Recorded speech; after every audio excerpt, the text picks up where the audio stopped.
What's up, family? Welcome back to the Stop Sinking Show, where we go from struggle to flow.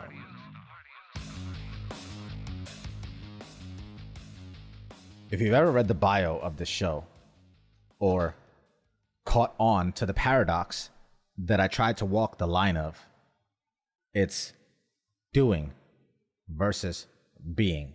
They say a paradox is the closest you get to God because there's duality to everything in nature. If you listen to different podcasts, you will usually find people who resonate with one side or the other side. Some are all about doing and doing more and becoming more, and others are all about being present and feeling their way into manifesting. Only later in life, when high achievers have amounted some stable level of success, do they start to lean into this other side and look more into peace and feeling gratitude and appreciating what they have and slowing down enough to feel the present moment. While the being crowd finds peace, the people that focus on being present in the moment, but many of them still live in lack and don't manifest the abundance that we are designed to. And then also they struggle with doing because of all this practice muscle of being, because they have not learned the right balance. The one thing I try to do is pay respect to both sides in what I speak about and how I live. I have learned the value of the prayer that is available in the present moment, but also I understand that in living in the material world, there are certain actions and deeds I must commit to in order to create the life that I want. And when both of these parts of you work well together, when your head and your heart work well together, when your doing and your being work well together, the doing is helped by the manifesting. And the manifesting is assisted by the seamless, effortless doing that follows. There is no lack, no focus on what doesn't exist or you don't have when you are in this balanced state. Just synergy in the creation of a beautiful life. I'm bringing this up today in reflection of conversations I've had in the past couple weeks, but also I'm wrestling with striking this balance as we speak in trying to make sure I am doing the right amount and being the right amount, especially under time constraints, which are those realistic life situations that we must adhere to, but also to experience those passing moments so fully that they feel like a lifetime in those passing moments in just 10 days. The other day, I pointed something out to someone who is very much like me. They are constantly busy in their actions, in their mind, in their overall energy. For good reason, too. They have a lot on their plate and are a lot of things to a lot of people. So the busyness is understandable. It's only a problem if you don't know any other way of life. Literally, if you don't know any other way of being. Because for many of us, myself included, being busy becomes a form of survival. The doing in the being becomes a form of survival. We don't know how to sit with ourselves. We are afraid of our own thoughts. The thought of being alone with our thoughts makes us scared, afraid of that piercing silence where everything you try to ignore and be busy with and be busy away from comes to the surface. Many of us keep ourselves busy as a defense shield to protect ourselves from the invasive thoughts, our past traumas, our unresolved issues. And the more they get ignored, the more they mount, and the more painful they will become to face, and the more incentive you then have to run away from them. And so, the busier you make yourself. I came to my Florida home where my father passed, only for 10 days, as a plan emerged to settle my outstanding issues in California And on the way there, I decided to come here to Florida and spend time by myself. And it just occurred to me at a time where it's the most difficult to spend this time, at a time where many people told me to not be here for this long, alone. It just occurred to me the other day that the last time I was probably alone, physically, was maybe over a decade ago. And even then, it could have been almost 2 decades. I can almost not even remember a time specifically. I went from living with my girl since I was 19 until 33, to then going to live with my parents, to now having lost my father and being separated from my girl. And this is the first time I've been alone. And I was very tempted to bring someone here with me because I was afraid of my own feelings, afraid to feel. Wanted someone to hold my hand and tell me it would be okay. But I also knew that I needed this time alone.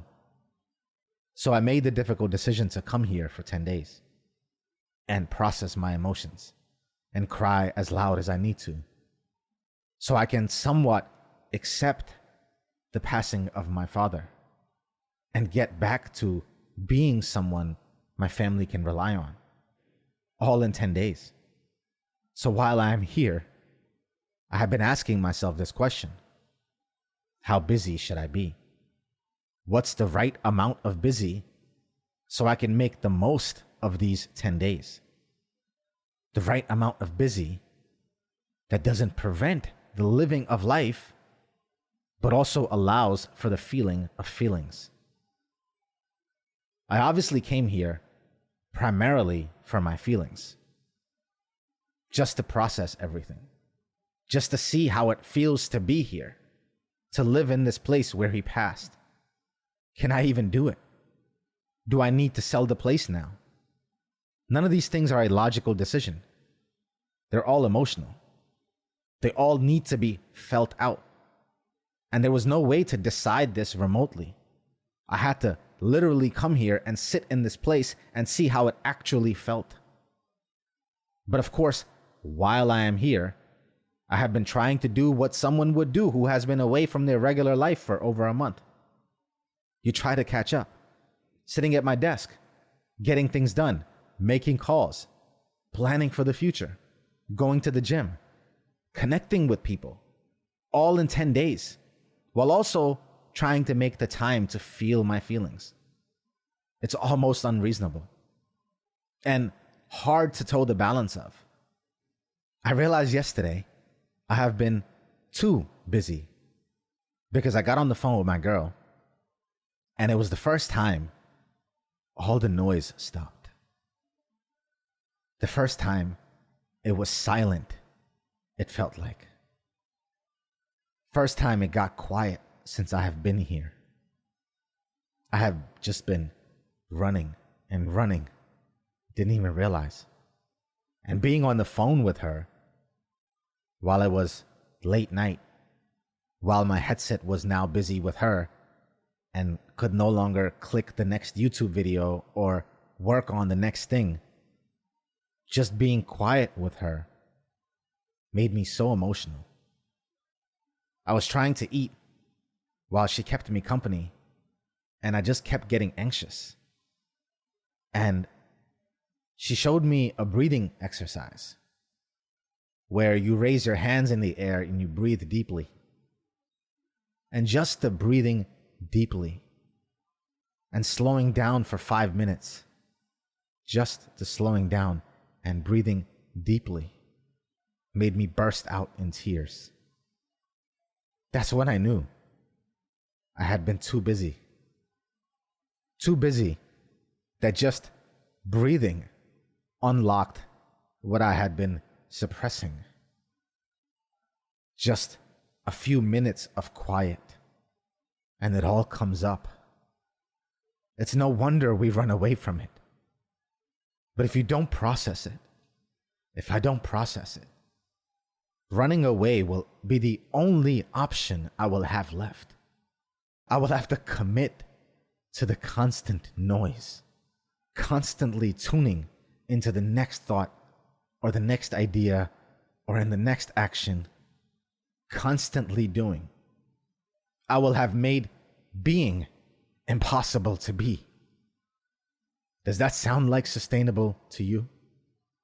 To only have doing be your only option? How much can you do? Many of us get our self-worth from doing. We don't know if people in our lives or even ourselves can accept us if we are not the action takers we know ourselves to be. If we are not the achievers, the doers. What if we just stop doing for someone that they know for us to do for them?